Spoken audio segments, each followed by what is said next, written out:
એરંડાની બજાર વિશે સંપૂર્ણ માહિતી આપતો વિડીયો ખાસ તમને અહીંયા આપી રહ્યો છું। આજે તારીખ 22મી જૂન છે અને 2026 સોમવારનો દિવસ। મિત્રો, એરંડા બજારનું ચિત્ર આપણે જોઈએ, તપાસીએ તો ગયા વર્ષ કરતાં ઘણી સારી પરિસ્થિતિમાં અત્યારે એરંડાનો ખેડૂત છે। ગયા વર્ષે જૂન મહિનાની આ જ તારીખે જે પરિસ્થિતિ હતી એના કરતાં આ વર્ષે ઘણી સારી હાલત છે। આવકો ભલે ગયા વર્ષની આજુબાજુ જ છે, પણ ભાવની દ્રષ્ટિએ ખેડૂતોને થોડો ઘણો ફાયદો છે। જાજો ફાયદો નથી, પણ મંદી નથી એટલી રાહત છે।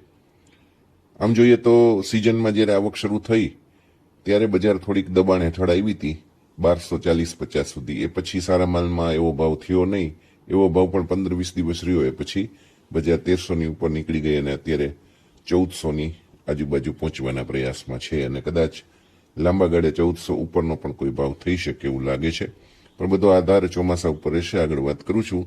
ગયા વર્ષે 48થી 50,000 ગુણીની આવક આ જ દિવસે થઈ હતી।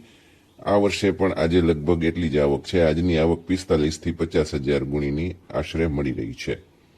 એરંડાના ભાવની વાત કરીએ તો ગયા વર્ષે એક મણનો ભાવ 1280થી 1315 આ દિવસે હતો।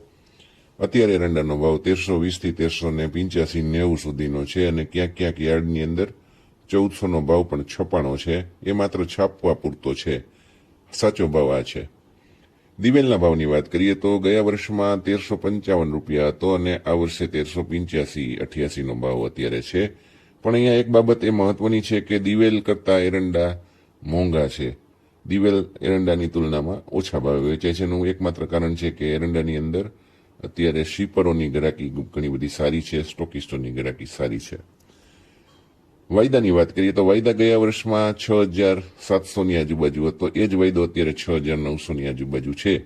હું આજના જ ભાવની વાત કરું તો NCDXનો વાયદો જે છે અત્યારે 12 રૂપિયા વધીને 6,940 રૂપિયા ચાલી રહ્યો છે, એટલે વાયદામાં લગભગ 240 રૂપિયા જેટલું સારું છે ગયા વર્ષની તુલનાએ।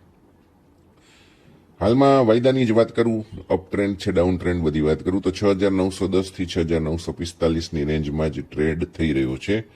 ટૂંકા ગાળાનો ટ્રેન્ડ આમ જોઈએ તો હજુ સારો જ છે, હકારાત્મક પણ દેખાય છે, ઘટાડાની કોઈ શક્યતા તાત્કાલિક નથી દેખાતી। વધઘટે, થોડું ઘટે પણ પછી સુધરી જશે।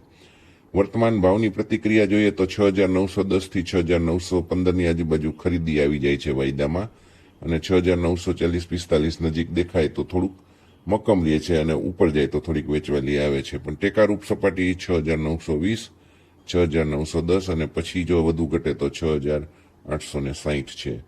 ઉપરમાં 6,945, 6,965 અને 6,990 છે। 6,990 વટાવે તો 7,000 થઈ જશે। આગળનો ઓગસ્ટ મહિનાનો વાયદો જે છે એ ઓલરેડી 7,000 થઈ ચૂક્યો છે।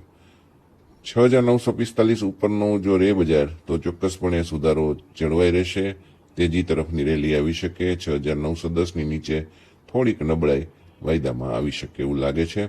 એકંદરે એરંડા બજારના મુખ્ય આધાર સ્તંભો કયા રહેશે તેજી મંદીના? એક મોટો કારણ છે ચોમાસું। અત્યારે ચોમાસાની ભયંકર ચિંતા છે। અને બીજી વાત કરું તો વાવેતર, જો બીજી કોઈ ચીજોના વાવેતર ઘટશે તો છેલ્લે એરંડાનું વાવેતર વધશે, તો એ કદાચ નકારાત્મક અસર પાડી શકે। એટલે ચોમાસું અને વાવેતર ઉપર નજર રાખવાની છે। એરંડાના વાવેતર અત્યારે થવાના નથી। એરંડાના વાવેતર હંમેશા મગફળી, કપાસ પછી થતા હોય છે અને મોડા થતા હોય છે અને છેક સપ્ટેમ્બર મહિના સુધી ચાલતા હોય છે, એટલે બજાર હાલ પૂરતું ચોમાસા ઉપર ધ્યાન રાખશે અને પછી વાવેતર ઉપર નજર રાખશે। તો એ ટાઈમમાં જો દિવેલની નિકાસ સારી થાય, સ્ટોકિસ્ટોની ખરીદી સારી રહે તો ચોક્કસપણે હજી એરંડામાં સુધારાની શક્યતા બને છે। તો હાલ પૂરતું ઊંચા મથાળે 5-10% માલ વેચીને કામ ચલાવવાનું એવું લાગી રહ્યું છે।